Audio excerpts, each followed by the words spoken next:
Olá, meus irmãos. A paz do Mestre Jesus esteja com todos vocês.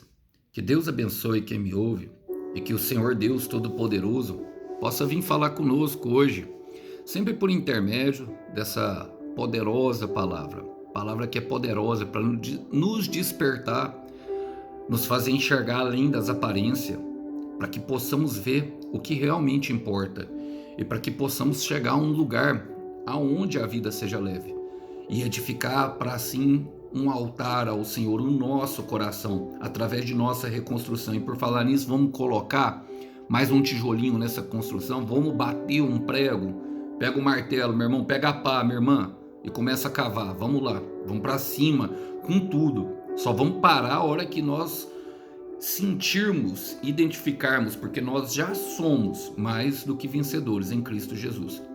E o texto hoje para nossa breve reflexão encontra-se na Epístola de Paulo aos Gálatas. Quero ler com vocês o capítulo 2, a partir do verso 17 em diante. Diz assim: Mas se a busca da justiça por meio de Cristo nos torna culpados de abandonar a lei, isso torna Cristo responsável por nosso pecado? De maneira nenhuma. Se, pois, reconstruo o antigo sistema da lei que já destruí, então faço de mim mesmo transgressor da lei. Pois, quando procurarei viver por meio da lei, ela me condenou. Portanto, morri para a lei, a fim de viver para Deus.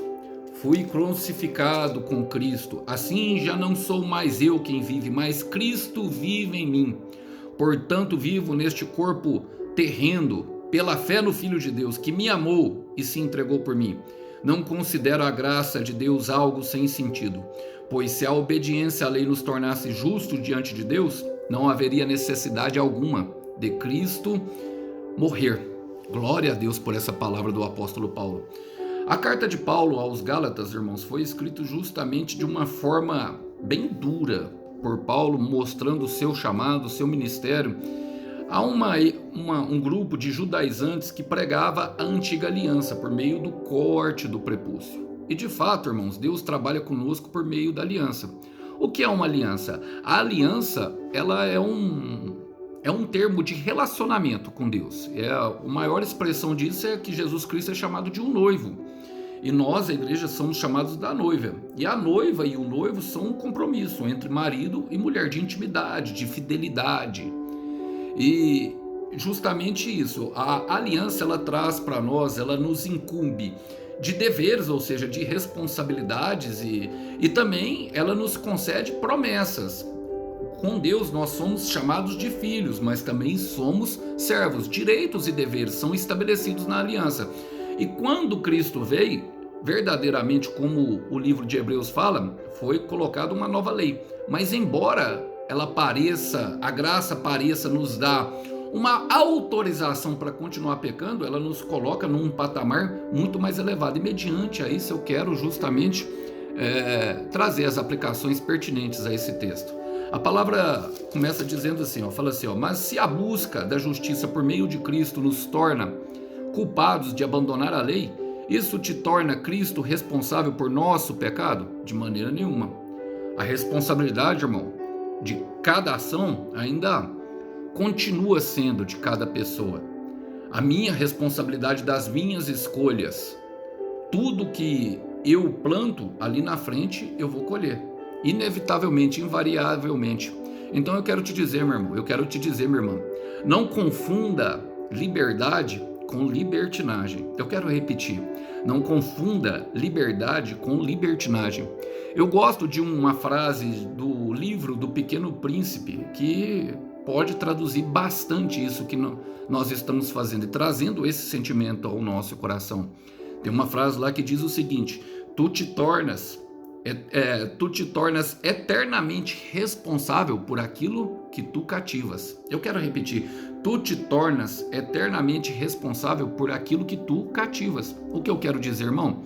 A semeadura é livre, nós estamos livres, mas a colheita, ela é obrigatória, ela já foi predestinada. Então nós não devemos confundir. Olha, Cristo não nos torna responsável pelo pecado, ele nos forneceu a graça justamente para chegar a um patamar maior, e eu vou chegar lá.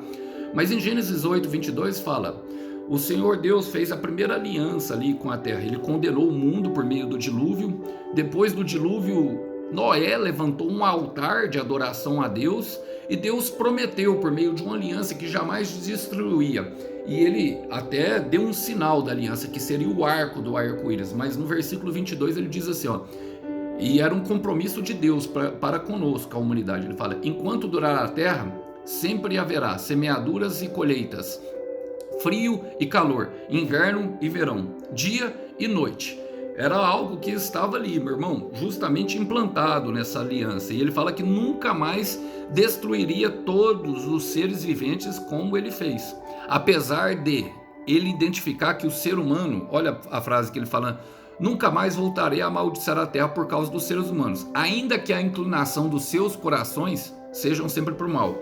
É algo que ele está falando, irmão. A gente sempre se inclina por mal. Isso é Deus que está falando e nós não podemos chamar ele de mentiroso, não é verdade? Devemos reconhecer e nos humilhar justamente nessa situação, de entender que nós não somos capacitados pelas nossas próprias forças, pela nossa própria mão. Por quê? Porque nós sempre vamos querer o lado da facilidade, irmãos. Essa é uma verdade. Olha, e no versículo 18 ele fala, se pois reconstruo o antigo sistema da lei que já destruí, então faço de mim um transgressor da lei.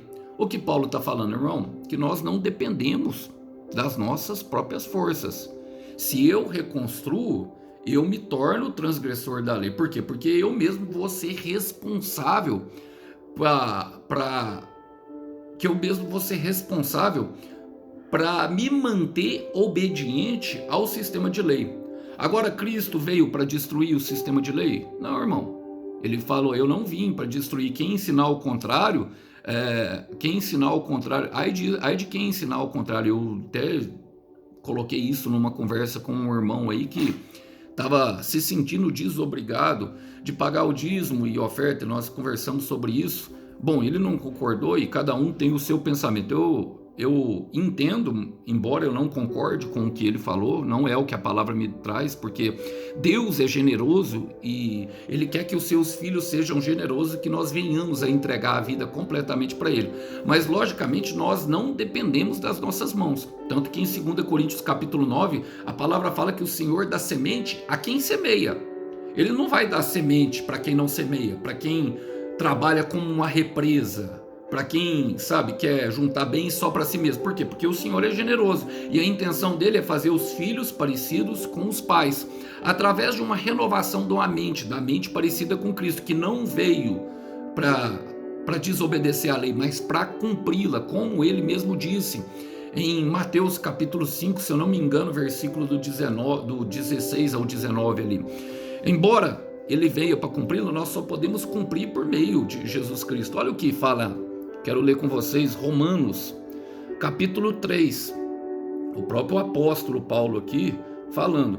Por quê, irmãos? Porque os Gálatas estavam sendo atacados pelos falsos ensinos que a graça dava justamente a libertinagem, ou seja, a liberdade para a pessoa pecar. E a liberdade para pecar é libertinagem, irmão. Olha, Romanos 3, versículo 10, o Paulo fala... ele traz uma afirmação das próprias escrituras que estão no livro de Salmos, se eu não me engano. Ele fala, como afirmam as escrituras, ninguém é justo, nenhum sequer. Ninguém jamais seguiu realmente as veredas de Deus, nem mesmo desejou verdadeiramente fazê-lo. Todos se desviaram, todos caíram no erro. Não há ninguém que faça o bem, nenhum sequer. Por quê? Por causa da nossa inclinação por mal. Agora, se eu for aceito a Deus por meio da minha obediência, irmão, o que vai acontecer? Eu vou pecar. E Jesus, ele trouxe um novo patamar, irmão. Ele trouxe um novo patamar com a graça. Ele fala assim, ali, dando o sermão do monte, ele traz, sabe, algo que confronta o nosso coração. Ele fala assim, ó, a lei diz, não adulterarás. Aí ele diz, aquele que já pensar numa mulher impropriamente em seu coração, ou seja, só o pensamento já estará cometendo adultério. Ou seja, ele está elevando o nível da lei, meu irmão, a um patamar superior. Por quê? Porque ele é totalmente capacitado a cumpri-la. E partindo nesse pensamento, nessa lógica, Paulo fala, pois quando procurei viver por meio da fé, a lei, ela me condenou, portanto morri para a lei, a fim de viver para Deus.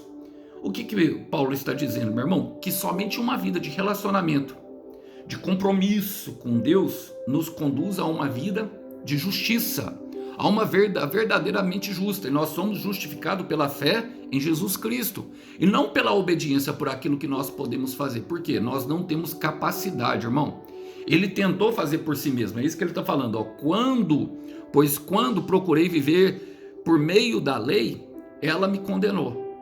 Quando eu procurei, quando eu mesmo fui atrás da minha lei, ela me condenou. Por quê? Porque ele estava matando cristão, estava matando gente, estava fazendo totalmente errado. Embora tentasse fazer embora tivesse as motivações certas, e qual que era a motivação dele? Meu irmão servia a Deus, estava fazendo tudo errado, estava pecando. Então a motivação certa não quer dizer que ainda nós estejamos fazendo tudo certo, irmão. E essa é uma verdade das Escrituras, e nós precisamos compreender a fim de que venhamos a ter as motivações e as práticas alinhadas corretamente para produzir frutos de justiça ao reino de Deus. Irmão, não é algo fácil. Mas se fosse fácil, irmão, Jesus Cristo de fato não precisaria ter descido na terra, não é verdade? Ele não precisaria ter vindo aqui. Por quê, irmão? Porque nós, pelo que as Escrituras dizem, nós somos realmente incapazes. Olha, 2 Coríntios capítulo 5, versículo 15, a palavra diz o seguinte: ele morreu por todos, para que todos quanto vivem, tendo recebido dele a vida eterna, possam viver não mais para si mesmo, mas para agradar a si mesmo, mas para aquele que morreu e novamente ressuscitou por eles. E nós somos chamados justamente a isso, meu irmão, a elevar o nível como? Agradando a Deus, ou seja, despertando em nós a mente de Cristo. Então, ele chega à seguinte conclusão: fui crucificado com Cristo. Assim, já não vivo mais eu, quem vive, mas Cristo vive em mim. A pergunta é, irmão, Cristo tem vivido verdadeiramente em nós? Tudo que nós fazemos, como nós agimos, seria como Cristo estivesse sendo feito? Como se Cristo estivesse vivendo em nós?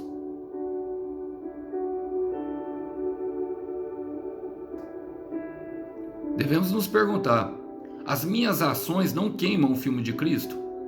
Então, podemos trazer isso à reflexão, porque é justamente isso que Paulo está falando. Ele está assumindo categoricamente: Cristo vive em mim, portanto vivo neste corpo terreno pela fé no Filho de Deus, que me amou e se entregou por mim. E só pode vir, meu irmão, através dessa compreensão do amor incondicional de Deus por nós, que amou o mundo de tal maneira que deu o seu Filho unigênito, para que todos que nele creiam não pereçam, mas tenham a vida eterna. Agora, a eternidade, ela não pode ser desperdiçada com o nosso próprio querer, com as nossas próprias vontades, não. É uma entrega de devoção a Deus, de compromisso, de aliança, de estabelecer com Ele. Então eu quero dizer para você, meu irmão, vai pela fé, não vai pela ideia dos outros. O mundo estabeleceu sobre nós uma cultura hedonista. O meu eu é mais importante, e isso não é amor próprio. Isso é hedonismo, é egoísmo, represar bens, represar situações, sabe? Se desfazer, se descaracterizando as relações humanas por meio do descarte. As pessoas se tornaram descartáveis. Não, irmão. Agora podemos viver verdadeiramente. Como, irmão? Cristo habitando em nós, Cristo vivendo em nós. E como, irmão? Colossenses, versículo 27. Cristo em nós, a esperança da glória. Eu quero repetir: Cristo em nós, a esperança da glória. Nós não precisamos nos comportar como todo mundo comporta, irmão. Pelo contrário, quando nós olhamos para a vida de Jesus, ele pensava diferente de todo mundo. Ele era único, verdadeiro e santo. Ele é o rei, ele é o Senhor. Ele tinha toda a autoridade, e essa autoridade foi concedida àqueles que querem viver uma vida piedosa e produzir frutos de justiça para o reino, estabelecendo assim o reino de Deus, primeiro internamente, buscando ele internamente a sua justiça, para que as demais coisas fossem acrescentadas. Agora é somente pela fé. Se formos pela ideia dos outros, irmão, jamais viveremos isso. É Cristo que vive em nós. Não é meu pai, não é minha mãe, não é o pastor da igreja, não é o meu patrão, não é o conselho de um amigo, de uma amiga que até hoje nem identificou o propósito da vida. Não é Cristo em nós, irmão. É Cristo em nós. Se Cristo não for a nossa mente, se Cristo não for o nosso coração, se Cristo não for o nosso Senhor, irmão, então verdadeiramente Ele não viverá em nós. Mas se de fato nós quisermos pensarmos e sentirmos, ter um homem e uma mulher segundo o coração de Deus, que sente como Deus, em toda a nossa angústia Ele também foi angustiado. Eu quero repetir, em toda a nossa angústia Ele também foi angustiado, e que pensa como Deus e agiria como Deus, então Cristo reina em nós. E olha, partindo por final, porque ele fala: não considero a graça de Deus algo sem sentido. O que eles estavam falando, porque os judaizantes, aqueles falsos mestres, diziam para a igreja que Paulo estava pregando libertinagem em vez de liberdade pela graça de Deus, como se pudesse fazer tudo. Irmão, e nós podemos, quando nós somos livres nós podemos, mas nós não queremos. Nós percebemos isso. Vou voltar ao exemplo do dízimo. O que Jesus fala quando Pedro mente para o oficial romano sobre o imposto do templo em Mateus 17? Jesus pergunta a Pedro, fala assim: Pedro, um príncipe, ele é obrigado ou ele é isento de pagar os impostos? Pedro responde: é isento. Mas vá até a praia, tira o estáter que está na boca do peixe que você pescar e pague o meu imposto e o seu imposto. Para quê? Para que eles não venham a se escandalizar. Percebe que é Jesus que dá a condição, mas que precisa da cooperação de Pedro, fazendo aquilo que ele já fazia todos os dias. O quê? Meu irmão, Pedro era pescador, foi lá e pescou um peixe, e algo sobrenatural aconteceu. O quê? Quantas vezes você achou uma moeda que vale 2 dias de trabalho, que poderia pagar o imposto dele e de Jesus? E o que nós percebemos? O princípio da redenção. Jesus pagando, meu irmão, por nós e por eles. Fala do nosso pecado, fala da nossa vida. Então a graça nunca é algo sem sentido. Ela vem com um propósito, meu irmão. E o propósito jamais será escandalizar as pessoas do lado de fora. Não podemos fazer isso. Por quê? Porque senão de fato não estaremos servindo o mestre. A graça não é algo sem sentido. Ele fala: pois se a obediência à lei nos tornasse justos diante de Deus, não haveria necessidade alguma de Cristo morrer. E aqui eu quero terminar, meu irmão, porque se nós verdadeiramente fôssemos capazes, porque se nós verdadeiramente fôssemos capazes, Deus não precisaria de descer na terra. E o maior fato do mundo não foi o homem pisar na lua, mas foi Jesus Cristo de Nazaré descer na terra. Eu quero repetir, o maior fato do mundo não foi o homem visitar a lua ou outros planetas criados pelo próprio Deus, mas sim Deus, por amor a nós, visitar a terra. Romanos 3:23 diz que todos pecaram e se mostraram incapazes, todos fracassaram, todos pecaram e fracassaram e foram destituídos da glória de Deus. Irmãos, mas eu quero terminar aqui justamente com João, capítulo 10, no capítulo 15, da videira, aquele que fala de nós nos mantermos conectados com ele. Do versículo 10 em diante, ele diz assim: se vocês obedecerem aos meus mandamentos, permaneçam no meu amor, assim como eu obedeço aos mandamentos do meu Pai. Assim como eu obedeço aos mandamentos do meu Pai. Quero repetir: assim como eu obedeço aos mandamentos do meu Pai, e permaneço no seu amor.